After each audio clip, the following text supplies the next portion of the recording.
Lila und der Hops waren zusammen draussen. Sie haben mit Nachbarskindern Büchsenschutten gespielt. Das hat gefällt. Büchsenschutten ist ein Spiel wie Versteckeln. Wenn der eingeschaut hat, jemand sieht, dann hat es ihn. Wenn man sich aber anschleichen und die Büchse wegschutten, dann sind alle, die es schon hatten, wieder befreit. Die Pia war die, die anderen finden mussten. Laut hat sie gezählt. 16, 17, 18, 19, 20. Ich komme!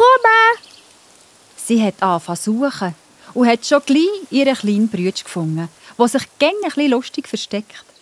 Benni, hat dich gesehen? Angeschlagen 1, 2, 3. Das nächste Mal musst du dich wirklich mal hinter etwas verstecken. Einfach ein bisschen Blättchen vom Kopf lenkt im Fall nicht. Pia sucht weiter. Lila, ich habe dich gesehen. Dort hinter einem grossen Strauch. Angeschlagen 1, 2, 3. Weisst du noch, wer dich gesehen? Nein, warum? Die habe ich nicht gesehen, aber dein violette Lätzchen hat beim Busch oben rausgeschaut. Wer fehlt jetzt noch? Der Hops muss noch suchen. Hops, befreie uns! Der Hops war schon ganz nach.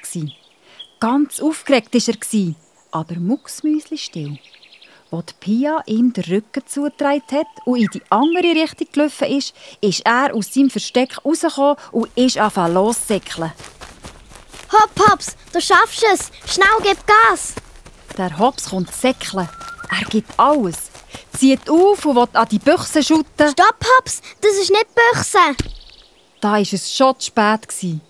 Der Hops hat nicht an die Büchse geschüttet, sondern an einen ziemlich grossen Steh, wo er die Büchse wirklich noch ähnlich hat gesehen. Ui, jetzt ist der Hops zu Boden und hat sich seinen Fuß mit schmerzverzerrtem Gesicht gehabt. Er hat geheult.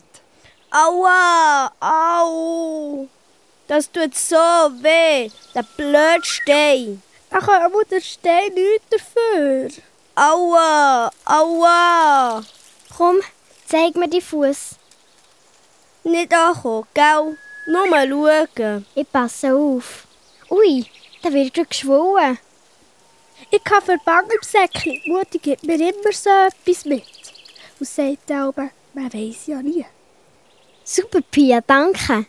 Hops, ich tue deinen Fuß einbinden und dann helfen wir dir heim. Und wir sagen es noch heute Jesus.